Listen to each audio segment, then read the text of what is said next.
Саламатсыздарбы жердештер, кармаган орозоңор кабыл болсун, элибизде, жерибизде тынчтык болсун.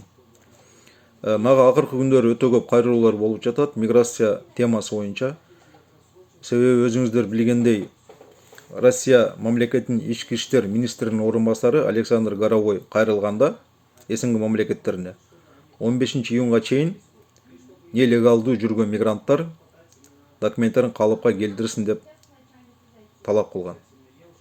Ал айткан жок, миграционный картаны жаңылап алсын депчи. Ал айткан, эгер кимде ким нелегалдуу жүрсө, нелегалдуу деген сөз бул эгер регистрациясы жок жүрсө, ал Россиядан чыгып, кайра жаңыдан жасасын деген мыйзам алкагында. Бул кагаз миграционный карта деп аталат. Миграционный карта бир жолу берилет. Бул кагазда кайсыл адамдын кайсыл жерден качан киргени белгиленет. Миграционный картанын срогу болбойт. Мигранттын чет эл жаран Россияда кайсы убакытка чейин жүрөрүн регистрация аныктайт. Регистрацияда канчанчы число болсо, до какого число, ошого чейин чет эл жаран жүрсө болот. Бирок эгер регистрация таза болсо, проблема бар ушунда турат. Таза деген бул кандай? Регистрацияны кимдин үйүндө жашасаңар, ошол адам коюш керек. Эгер үйдүн ээси жасабаса регистрацияны, ага штраф болот 2000-ден 4000-ге чейин. Кыргызстан бул таможенный союз алкагына кирет, ошого байланыштуу Кыргызстандын граждандары 1 жылга чейин узартса болот. Трудовой договордун негизинде. Трудовой договорду ким берет? Силер иштеген уюм берет, же силер иштеген жеке адам Россиянын жараны берет. Трудовой договордун негизинде гана 1 жылга уланат. А 1 жылдан кийин бүтсө, эгер официалдуу иштесеңер, трудовой договор негизинде дагы уланса боло берет. Бирок ушул жерде но деген жери бар да, но деген жери билесиңер. Көпчүлүгү ошол жерде иштешпейт, көпчүлүгү ошол жерде жашабайт, посредниктерге кайрылышат. Посредниктер жасаган регистрация 99% таза болбойт. Себеби силер ал жерде жашабайсыңар, себеби ал фирмада иштебейсиңер. Посредниктер 1 жылга коюш үчүн өздөрү левый фирмаларды ачышат дагы, силерди ошол жерде иштейт деп трудовой договор тапшырышат. Алар бир күндө 5-тен 10 адам коюшу мүмкүн. Военный заводдагы бир күндө 5-тен 10 адам ала албайт. Ал трудовой договорлор тиги базага түшө берет, топтоло бергенде инспектор карап туруп, бул фирма мисалы үчүн бир жумада 50 жумушка адам алды дейт, мындай болушу мүмкүн эмес деп туруп, бардыгын жок кылып таштайт. Ошондо силер регистрация колуңарда кала берет, бирок базада болбойт. Мисалы үчүн бүгүн мен атын айтпай эле коеюн.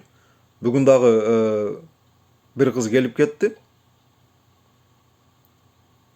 Регистрация базада жок экен.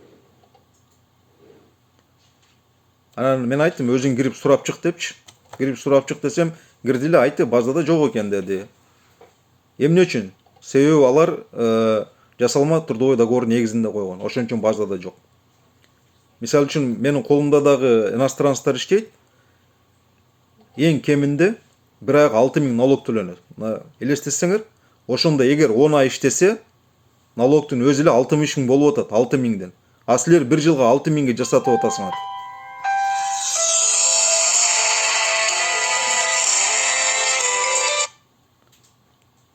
А силер 1 жылга 6000ге жасатып атасыңар. Өзүңөр ойлонсоңор, кичине эми ой жүгүртүп көргүлө, кантип силер 6000 берсеңер, ал 1 жылга коюп, силер үчүн 6000 айын 6000ден төлөйт дейсиңер, 60 000 төлөбөйт. Ошондуктан элементар, эгер бул уручка өзүнүн басы 10 рубль болсо, 1 рубльге эч ким сатпайт да силерге. Ошондуктан бул эч качан таза болбойт. Мына бүгүнкү келген кыздын алар туугандары, достору 5 адам койгон экен, 5 тең фальшивый, базада жок. Алар хостелге коюптур, а хостелден адреси турат.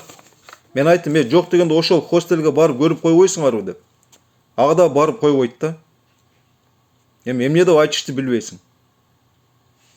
Мага келиптир, текшерип бересизби деп. Мен айттым, Бул адрес турат го, хостелден бардыңарбы десем барган жокпуз дейт.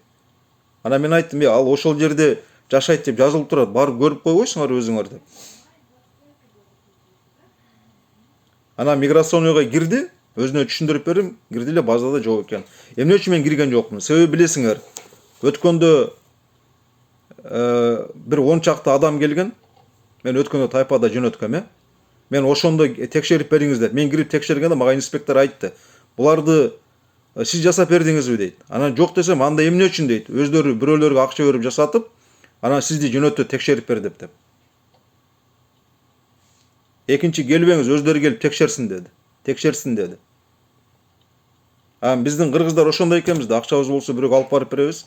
Анан проблема болсо биз кыргызбыз, жардам бериңиз деп өзүбүзгөргө кайрылабыз да. Ошондуктан жердештер, баягы тайпада жүргөн 2018, 19, 20 жылы киргендер границага чыгып келген деген бул туура эмес. Эгер силердин регистрацияңар таза болсо, таза деген ошол жерде жашасаңар, үйдүн ээси койсо, базада болсо, границага чыгып кирүүнүн эч кандай кажети жок. Мен бул маалыматты силерге айтардан мурда жергиликтүү миграция комитетинин иммиграционный контроль отделинин жетекчиси менен сүйлөштүм. Ал дагы мен кандай десем ошондой деп айтып берди. Себеби закон обратной силу не имеет. Ошондуктан дагы бир жолу, эгер кимдеген посредниктерге жасатса, миграционный келип текшертип алгыла. Эгер базада жок десе, анда тез арада 15 июнга чейин границага чыгып кайра кириш керек. Киргенде, эгер 3 айдан жогору жүрөм десеңер, цель визита работа деп сызыш керек да, работа деген жерде. Себеби азыр граница ачык деп эсептелет, себеби самолеттер учуп жатат. Ошондуктан эгер цель визита работа болбосо, 3 айдан жогору койбойт.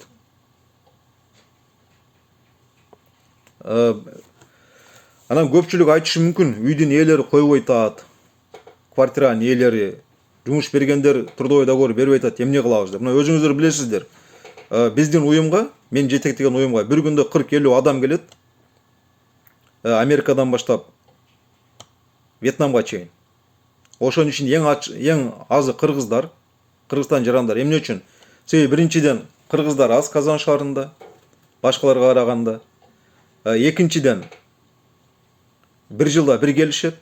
Үчүнчүдөн өздөрү келишпейт миграцион службага, посредниктерге беришет. Биздин вот өзбек туугандар бар, тажик туугандар депчи. Бүгүн мага келген кыз дагы бир өзбек тууган жасап берген экен. Өзүнө дагы, апасына дагы, туугандарына дагы 8000ден жасап бериптир. Бар жоо базада жок, өзү кирип текшерип чыкты, текшертип.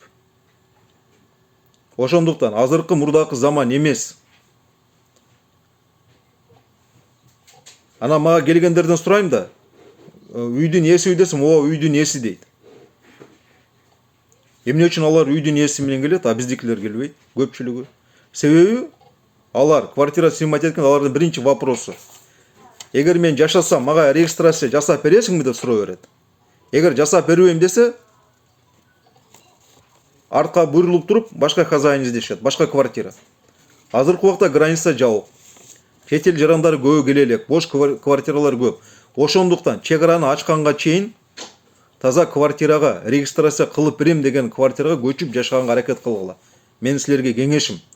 Себеби 15 июндан кийин граница ачылса, билесиңер, бизден көп мамлекеттүү жарандар бар. Алар келсе, мындай таза квартираларда калбай калат. Азыркы күндө бизге кээде квартиранын ээлери келип жатат. Адам барбы, мен квартира тапшырат элем, регистрацияны кылып берем деп, жашаса деп. Анан өткөндө Москвадан бирөө жазыптыр, текшерүү болуп жатат, үйдөн чыкпай турган 2-3 күн депчи. Мындай күлкүң келет да, себеби подводный лодкадан кайдан чыгасың? Бүгүн чыкпасаң, эртең чыкпасаң, бүрсү күнү чыгасың да. Ошол жерде дагы бир айта турган нерсе, эгер эч ким кармабаса дагы компьютер деген бар. Компьютерді обязательно кармаласыңар да. Себеби чет эл жараны Россияга киргенде компьютер фиксировать этет, паланча Петуховадан кирди, мынанчан число деп. А Россиядан чыкканда дагы компьютер фиксировать етет. Паланчаев паланча сол Илецкийден чыкты. Ананчан число дедик. Ошол экөөнүн ортосунда иностранец кай жерде жүргөнү Россиянын ичинде базадан чыгыш керек. Компьютерден. Эгер киргени белгилүү, кай жерден киргени, чыкканы белгилүү. Эгер базада кай жерде жүргөнү жок болсо, анда автоматически без решения суда черный списокко кирет. Кыргызча айтканда кара тизме.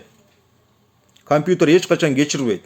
Ошондуктан эгер посредниктер жасап берсе дагы, бул жерде кармабаса дагы, эртели кеч компьютер кармайт. Мындай жалпак тил менен айткандачы.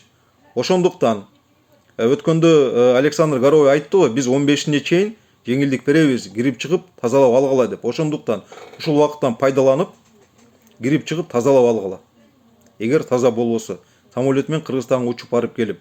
Себеби Казакстандан граница жабык. Ана мага көп телефон чалышат, регистрация кылып бересизби деп. Биз регистрация кылып бербейбиз. Бирок документтериңерди көрүп, толтуруп, жана түшүндүрүп беребиз. Себеби чымчык сойсо да касапчы сойсун дейт. Мен ушул бөдөнү, ушул макалды дайым айтам. Мисалы үчүн мен дин боюнча Мирлан Таксыр, Жайбек Таксыр менен эч качан спорт этпейм. Алар бул илимди окуган, билишет. А стройка боюнча, мисалы үчүн мен сантехника боюнча Ерлан менен спорт этпеймин, же Замир менен. Бирок миграция боюнча кичине билимим бар деп айтсам болот. Ошондуктан туугандар, дагы бир жолу 15-июнга чейин тазалап алгыла документтериңерди. Билесиңер, 15-мартка чейин уруксат берген. Мен ошондо айтканмын, 15-мартка чейин штрафы жок эле, келип регистрация кылып алгыла десек, көпчүлүгү келбей, кээ бирөөлөр эми келип жатышат да. Бирок азыр продление кылбайт. Основание жок болсо кыргыздарга продление кылбайт. Себеби самолет каттап жатат. Ошондуктан 15-июнга чейин бул акыркы эскертүү. Мен түшүндүңүздөр деп ойлойм. Көңүл бурганыңыздарга чоң рахмат. Бул маалыматты башка кыргызстандыктарга да жөнөтүп койгула. Көрүшкөнгө чейин саламатта калыңыздар.